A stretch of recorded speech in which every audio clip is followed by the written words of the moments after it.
Olá, gente, como vão? Meu nome é Carlos Costa França, eu sou escritor, psicólogo e hoje eu gostaria de falar sobre a tristeza que pode levar a uma grande transformação, que quebra um ciclo de ilusões. Essa cena me remeteu a um mito de que eu gosto muito, o mito de Deméter. É justamente quando ela institui os belos e antigos ritos em Eleusis, que se afirma como deusa mãe, mas deusa mãe da terra cultivada, e sua filha, Core, a jovem, ou Perséfone, a semente, simbolicamente. Quando Core é escondida, é raptada por Hades, e é escondida e passa um tempo nas profundezas da terra, ela retorna depois, simbolicamente, como novos grãos. Por isso, em Eleusis, a espiga se torna símbolo da imortalidade.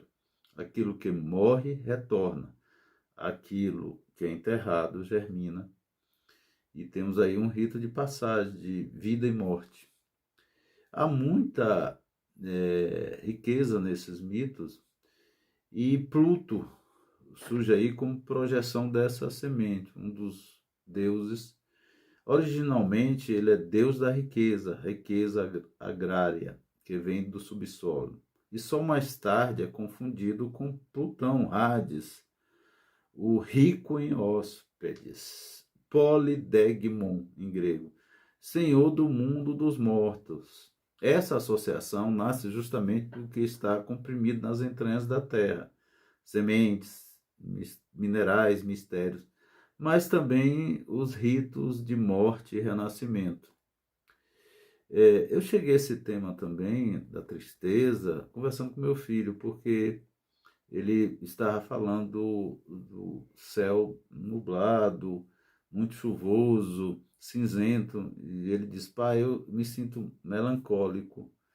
E aí eu expliquei que existe até depressão sazonal, e que o clima influencia nessa coisa do humor. E eu disse, mas o segredo é você olhar para isso e ver uma beleza.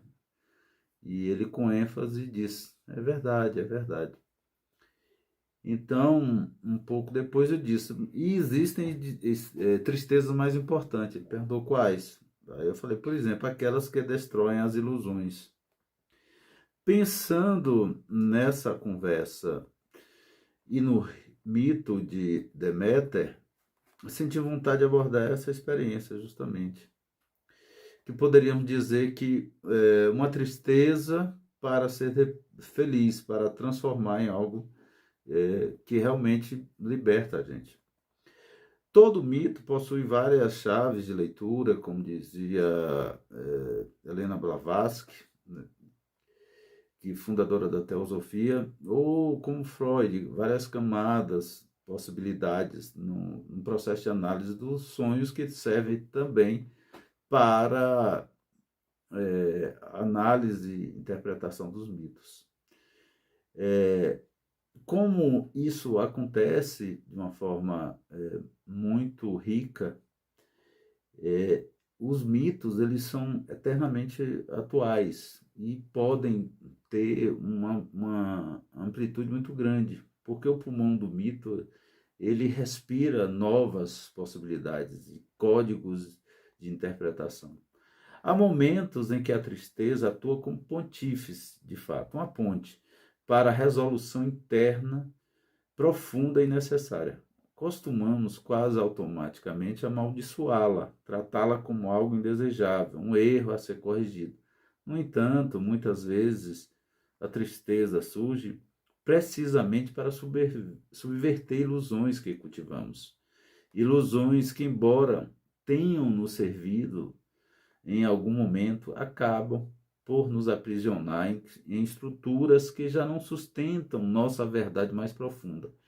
Paradoxalmente, essas ilusões podem ter nos oferecido adornos favoráveis à vida, narrativas que nos ajudaram a sobreviver, a nos adaptar, a pertencer. Contudo, quando se cristalizam, passam a gerar um sofrimento peculiar, não explosivo ou dramático necessariamente, mas contínuo, silencioso, persistente. Um mal-estar difuso que se infiltra no cotidiano. É nesse ponto que a tristeza aparece como força reveladora, convoca a reflexão, mesmo quando desconfortável. Obriga-nos a enxergar as estruturas invisíveis por trás da vida que construímos, crenças, papéis, identificações, e a reconhecer que algumas precisam ser derrubadas de fato. Para Jung, esse movimento se inscreve no processo de individuação. A primeira metade da vida é marcada pela busca de ser alguém, construir identidade social, profissional, reconhecimento. Já a segunda metade, que pode iniciar aí por volta de 35 ou 40 anos, varia e às vezes a pessoa nem chega a esse dispositivo, inaugura outra tarefa: abandonar personagens para descobrir quem realmente somos. A psique exige, para Jung, um retorno ao centro, a integração da sombra, a escuta do inconsciente. Nesse contexto, a tristeza funciona como sinal de que algo precisa ser ressignificado. Aponta para conteúdos reprimidos, escolhas inautênticas, desejos negligenciados. Lacan desloca a questão para o campo da linguagem e do desejo. Para ele, o sujeito é estruturado pelo simbólico e atravessado pela falta. Nós não somos inteiros, somos constituídos a partir de um vazio fundamental. A tristeza pode ser compreendida como efeito do confronto com esta falta.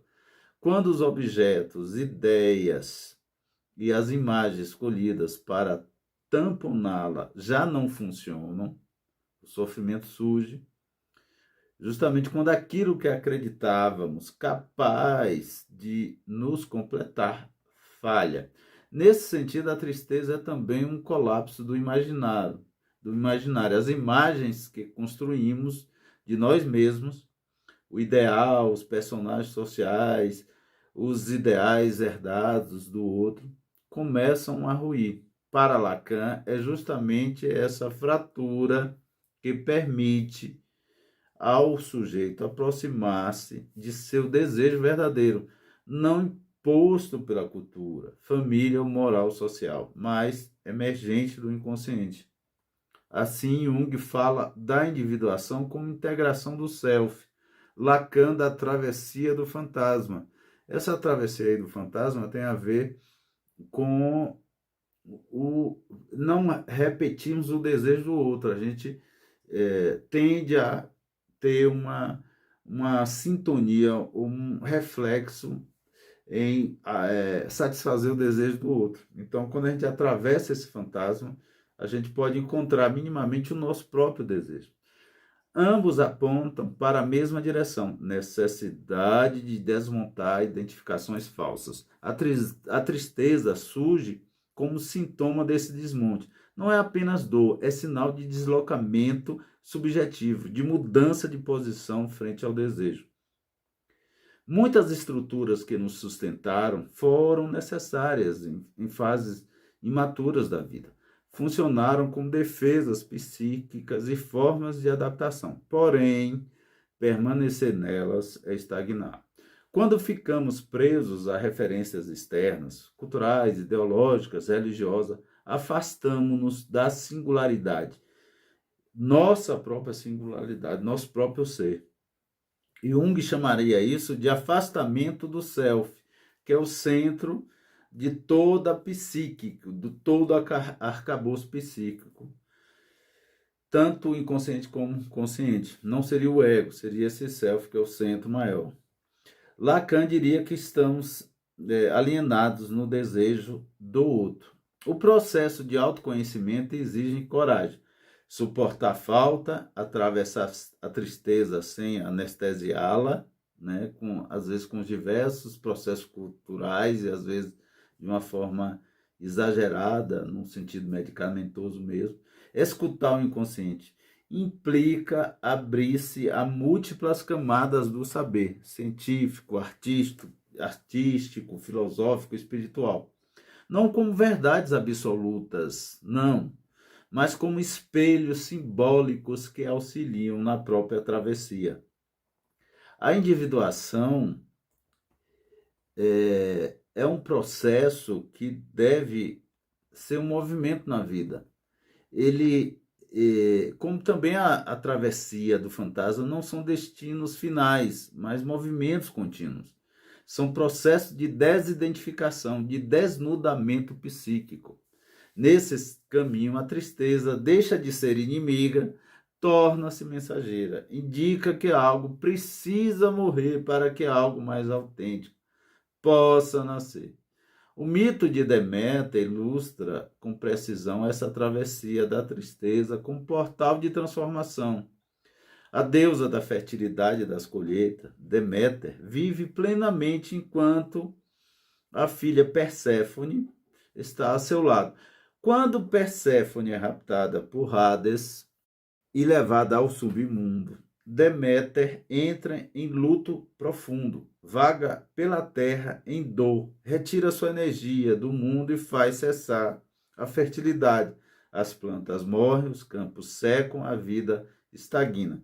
No mito, ela passa 9 dias e 9 noites sem comer, sem beber, sem banhar, sem se cuidar, atrás da filha e não encontra.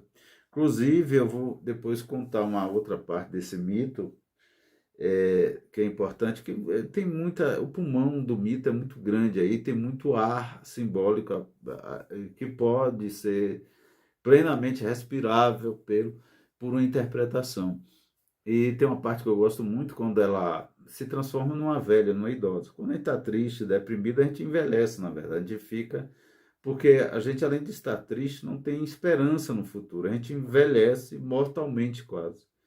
Então, ela é recebida ou recepcionada pelas filhas de Celel, que é o rei do local, e ela está sentada numa pedra, a pedra da tristeza. E essas filhas do rei Celel e de Metanira oferece a ela um emprego, um trabalho, cuidar do filho caçula, chamado Demofonte, aquele que brilha entre o povo. E isso tem uma história muito interessante, mas eu vou contar depois. Mas é isso, ela senta numa pedra, ela se torna triste, ela se petrifica na tristeza, naquele estado pétreo de imobilidade, de incapacidade de fazer as coisas. É uma imagem muito interessante essa. Esse luto não é apenas perda externa, é colapso simbólico. Deméter perde aquilo que sustentava a sua identidade. Vemos aqui o paralelo com a ruptura necessária no processo de individuação. Quando algo fundamental nos é arrancado, somos forçados a abandonar a forma antiga de existir.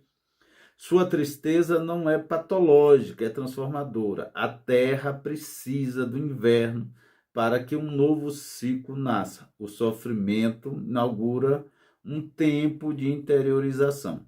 Do ponto de vista junguiano, Perséfone representa uma parte da própria psique de Deméter.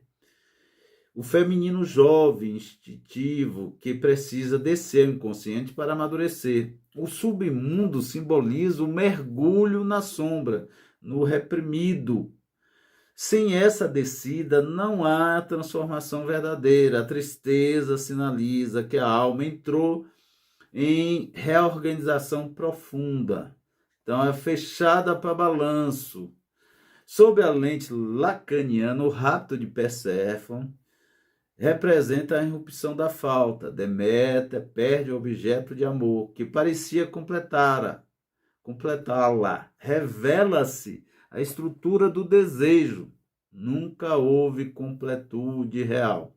O outro não preenche o vazio estrutural do sujeito. A dor surge nesse confronto. Deméter encara a experiência da castração simbólica, a constatação de que algo essencial sempre escapa.